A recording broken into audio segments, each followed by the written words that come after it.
RTV app వార్తల్ని క్షణాల్లో చదివే అవకాశం ఉంటుంది. ఒక న్యూస్ పేపర్, ఒక టెలివిజన్ ఛానల్ మీ చేతుల్లో ఎప్పుడూ ఉంటాయి. నమస్తే, వెల్కమ్ టు ఆర్టీవీ.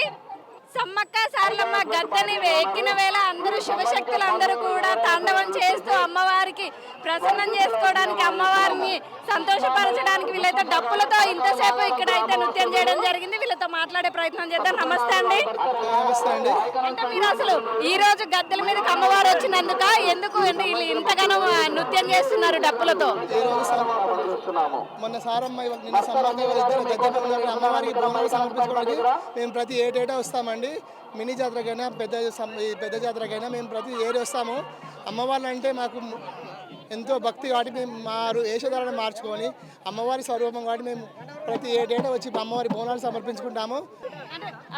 ఒక్కొక్కరు ఒక్కొక్క రకంగా పెట్టుకున్నారు ఈ బిందె అని. అంటే మీరు ఏమంటారు దీన్ని? అసలు ఇది అమ్మవారికి అలంకరణ రూపం. ఇది అమ్మవారికి ఎలాంటి పసుపు బంగారంతో పసుపు కుంకుమ బలంతో వస్తుంది కాబట్టి అమ్మవారికి ఎలా అయినా సమర్పించుకోవచ్చు.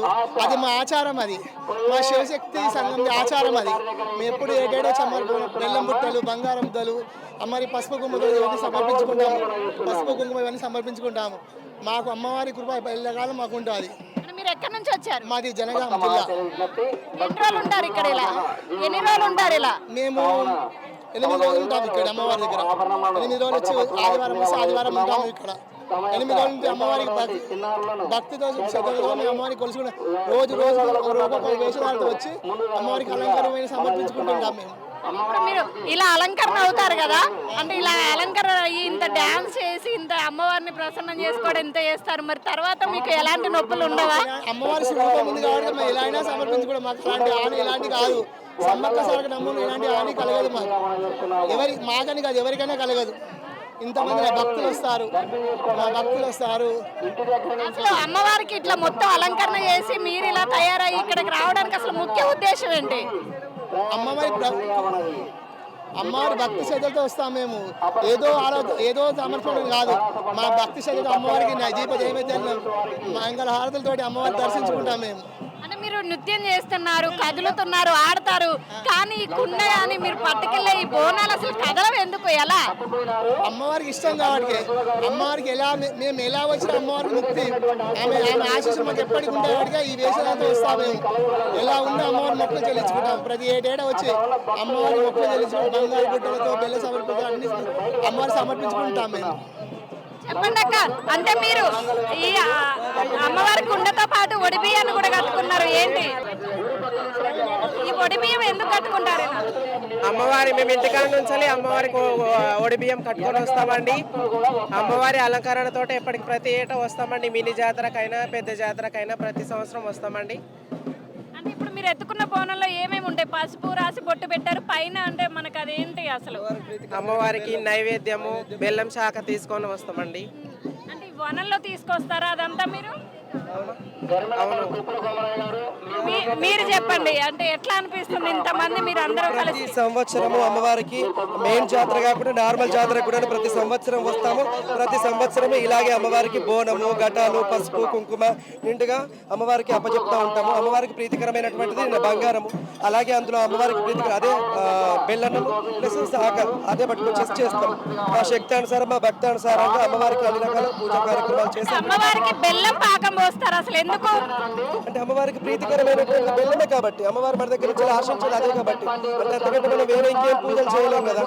గొప్ప గొప్ప పూజలు చేద్దాం అనుకున్నా కూడా అంటే ఇక్కడ ఈ ఆనవాయితీ లేదు కాబట్టి వేరే ప్రతిష్ఠించినటువంటి ఎన్నో గుళ్ళలో ఎన్నో రకమైనటువంటి పూజలు ఉన్నాయి, ఇక్కడ ఉండవు కాబట్టి మనకు ఉందే అది పసుపు, కుంకుమ, బెల్లం, ఈ మూడే అంతే. దాంతోనే పూజ అయితే చూస్తున్నారు కదా, అమ్మవారు ఇద్దరు తల్లులు గద్దెల మీదకి రావడం వీళ్ళు చాలా సంతోషకరంగా అమ్మవారిని అయితే ప్రసన్నం చేసుకోవడానికి ఆమె గద్దెల మీద వచ్చిన సంతోషాన్ని వ్యక్తం చేస్తూ డప్పులతో ఆట పాటలతో వీళ్ళైతే గద్దెల దగ్గరికి వెళ్తూ డోలు వేయించుకుంటూ వీళ్ళైతే వెళ్తున్నారు. వీళ్ళు ఇంతసేపు డోలు వాయిస్తారు కదా, మరి మీ చెయ్యి నొప్పి రాదా? చెయ్యి నొప్పి వస్తుంది. అమ్మవారి దగ్గర కొడతా అంటే చెయ్యి నొప్పి ఏం లేదు. శివసత్తులు కనాతలు కొడుతుంటే చెయ్యి నొప్పి ఏమి అలసట ఏమి ఉండదు. అమ్మవారి మీద భక్తితో ఇదంతా చేస్తున్నారా? అమ్మవారి భక్తి కొరకే ఇట్లా చేస్తున్నాం. కొమరేని మల్లనే, ఐలేని మల్లనే, మేడారం సమ్మక్కయ్యి, కొండపోషమి అన్ని భక్త వాళ్ళకి మేము ఇట్లా చేస్తాం. విన్నారు కదా, వీళ్ళైతే అమ్మవారి మీద ఉన్నటువంటి భక్తితో ఎంతసేపు అయినా అలా వాయించుతూనే ఉంటారు. మనం చూడొచ్చు డబ్బులతో ఎలా పడుతున్నారో మీరు చూడొచ్చు. ఇలా శివశక్తులతో అందరూ కూడా చేసుకోవడానికి అయితే వెళ్తున్నారు. మనం చూసుకోవచ్చు ఇక్కడ జరిగేటువంటి ఘట్టంలో అమ్మవారి ఇద్దరు వనదేవతలు ఇద్దరు గద్దె మీదకి రావడం వల్ల వీళ్ళు చాలా సంతోషకరంగా శుభకరమైన దినాలు కాబట్టి ఇప్పుడు అమ్మవారి గద్దె మీదకి ఎప్పుడెప్పుడు వస్తుందని ఎదురు చూసే క్షణం ఇది కాబట్టి ఇద్దరు తల్లులు గద్దెల మీద కొలువుతూరున్నారు కాబట్టి అందరూ కూడా శివశక్తులు అందరూ కూడా డప్పు వాయిద్యాలతో అమ్మవారిని ప్రసన్నం చేసుకోవడానికి అమ్మవారి దగ్గర మొక్కులు చెల్లించుకోవడానికి అయితే వెళ్తున్నారు. అమ్మవారికి ఒక్కొక్కరు ఒక్కొక్క రకంగా అందరూ కూడా వాళ్ళకి ఇష్టమైనటువంటి వాళ్ళకి నచ్చిన రీతిలో అమ్మవారిని దర్శించుకోవడానికి మొక్కులు చెల్లించుకోవడానికి వెళ్తున్నారు. ఇక్కడ కొంతమంది ఒడిబియ్యంతో పాటు పెళ్లి కూతురు అంటే ఎవరైతే ఎలా తయారవుతారో పెళ్లి కూతురు చక్కగా ముస్తాబై అమ్మవారిని దర్శించుకోవడానికి వెళ్తున్నట్టు ఇక్కడ అందరూ కూడా పెళ్లి కూతురు లాగా ఉన్నారు. అసలు ఇలా ఎందుకు తయారై వెళ్తారు అనేది వాళ్ళని అడిగి తెలుసుకుందాం. నమస్తే అమ్మ. ముందుగా ఆర్ ఛానల్ వాళ్ళందరికీ మరియు తెలంగాణ రాష్ట్ర ప్రజలందరికీ భారతదేశం నలుమూలల నుంచి 4 రాష్ట్రాల నుంచి వస్తున్న అమ్మవారి భక్తులందరికీ కూడా మేడారం మహాజాతర శుభాకాంక్షలు అండి. అలాగే ఈ యొక్క జాతరకి వచ్చేస్తున్న మా యొక్క శివశక్తులందరికీ కూడా స్వాగతం సుస్వాగతం, అందరికీ కూడా శుభాకాంక్షలు. ఈ యొక్క రూపం అందులో మేము అమ్మవారి మందుల ఒడిబియ్యం పోసుకొని మా చిన్నతనం అందులో నుంచి అమ్మవారు మా ఒంటి మీదకి వస్తూ ఉంటుంటుంది. మాకు గుర్తు తెలియని వయసుల నుంచి కూడా అమ్మవారు మా ఒంటి మీద ఉన్నప్పుడు ఈ విధంగా చేసుకోండి అని అమ్మవారు మాకు దారి చూపిస్తూ ఉంటుంది. అమ్మవారు చూపించిన బాటలో అమ్మవారి వడివాళ్ళ బియ్యం పోసుకొని అమ్మవారి యొక్క నుష్ట బాసింగం కట్టుకొని అమ్మవారి రూపమందులతోని చేతుల వీరగోల పట్టుకొని. అసలు అమ్మవారు మీకు వచ్చిందని ఎలా తెలుస్తుంది, మీకు ఎలా అర్థం అవుతుంది? మేము నా చిన్న వయసులో మాకు ఏమి తెలియని వయసులో కూడా మేము గుర్తు లేని వయసులో కూడా అమ్మవారు మా ఒంటి మీదకి వచ్చి నేను దేవతను ఒంటి మీదకి పూనుకున్నా అని అమ్మవారి యొక్క వాగ్దాన మందులతో చెప్పి మా ఇంట్లో జరిగిన నష్టాలకు కష్టాలకు అమ్మవారు అన్ని విధాలుగా దారి చూపించినాక మా ఇంట్లో వాళ్ళు నమ్మి మా బాలునికి దేవత వచ్చింది, మేము దేవునికి అంకితం చేస్తున్నాము అని అమ్మవారికి మాకు అంకితం చేసినారు. ఆనాడు నుంచి ఈ రోజు వరకు కూడా ఈ యొక్క 10 జాతరల వంద అంటే 20 సంవత్సరాల వంద నుంచి కూడా మీ అమ్మవారిని ఏలుకుంటూనే ఉన్నాము. దేవుని దగ్గరికి ఈ అవతారంతో వస్తాం. అమ్మవారికి మీరు అంకితం అయ్యారు కదా, అంటే మీకు వేరే నియమ నిష్టలు ఏమైనా ఉంటాయా? ప్రత్యేకంగా అందరూ ఆడవాళ్ళలానేనా? మేము 365 రోజులు 1 సంవత్సరం పాటుగా దేవుని నిష్టలోనే ఉంటామండి. అమ్మవారి కళ్యాణాలు చేస్తూ ఉంటాము, దేవత యొక్క లగ్గాలు చేస్తూ ఉంటాము, అమ్మవారికి యొక్క కొలుపు మీదనే మేము బ్రతుకుతూ ఉంటామండి. ఎప్పుడైతే మేము మా ఇంట్లో ఉండే సమ్మక్క గద్దెలకి మేము అమ్మవారి యొక్క కళ్యాణం చేసి అమ్మవారికి వడిబాల బియ్యం పోసి 1000 మంది భక్తజనానికి అన్నదానం చేసి దేవత యొక్క రూపంతో ఉంటాం. ఆ రోజు నుంచి ఈ రోజు వరకు కూడా మీ అమ్మవారికి ఒక ఉపవాసం ఉండి నైవేద్యం రూపంలో వండుకుంటూ అమ్మవారి యొక్క పూజలో ఉంటూ ఉంటాము. ఇప్పుడు మీరు ఒక రకంగా ఉన్నారు పెళ్లి కూతురు, ఈ అక్కయ్యకి ఒకసారి అంటే ఇలా పరదా వేశారు అంటే దీని అర్థం ఏంటి? అమ్మవారు ఒళ్ళ ముసుగుతో ఉంటుందండి. దేవత యొక్క రూపమందు దేవత కళ్ళు మాత్రమే మనకు కనిపిస్తుంది. ఆ చిలుకల గుట్ట నుంచి వచ్చిన ఆ కన్నెపల్లి నుంచి వచ్చినా కూడా అమ్మవారి యొక్క రూపం మన కళ్ళ రూపంలోనే చేతిలో ఉన్న ఆమె యొక్క రూపమందులతోనే గద్దె మీదకి తీసుకొస్తూ ఉంటారు.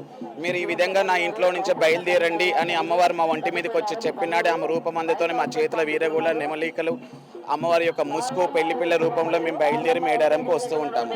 పెళ్లి కూతురు లాగానే వీళ్ళకి కంకణం కట్టేసి అంతా పెళ్లి కూతురు ముస్తాబేనా ఇదంతా అందరూ కూడా?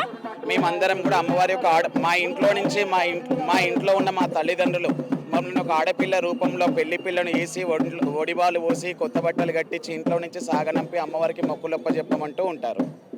చెప్పండి, మీరు చెప్పండి. ఒడిబియ్యం కట్టుకున్నారు, పెళ్లి కూతురులా ముస్తాబయ్యారు, అసలు ఏంటి? ఇది మా ఆచారం అండి, తరతరాల నుంచి కూడా వస్తున్న ఆచారం ఇది.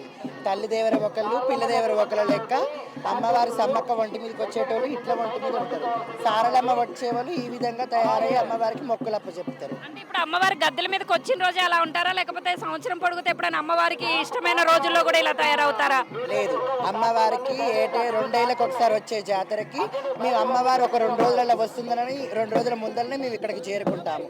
చేరుకొని రోజు పొదటిలి అమ్మవారి దగ్గరికి వచ్చేసి అమ్మవారి పూజలు అందుకొని జంపన్న వాగు దగ్గరికి జంపన్న వాగులో స్నానాలు చేసుకొని తర్వాత అమ్మవారి కన్నెపిల్ల నుంచి సారలమ్మ వచ్చేటప్పుడు అమ్మవారికి కూడా ఇదే రూపంతో మేము ఎదురుపోయి అమ్మవారికి బియ్యం చల్లి వస్తాము. తర్వాత సమ్మక్క తల్లి సిలకలగడ్డ నుంచి వచ్చేటప్పుడు కూడా అమ్మవారికి ఇదే అలంకరణతోటి కూడా అమ్మవారికి ఎదురుపోయి అమ్మవారికి బియ్యం చల్లి వస్తుంటాం. తర్వాత అమ్మవారు సమ్మక్క సారలక్క జంపన్న పగిడిద్ద రాజులు వీళ్ళందరూ గద్దెల మీద ఉన్న రోజున శుక్రవారం పొద్దునాడు ఇందులో ముత్తైదు లెక్క తయారై పెళ్లి కూతురు లెక్క తయారై అమ్మవారి దగ్గరికి పోయి ఈ బియ్యం అప్పచెప్పుకుంటాము.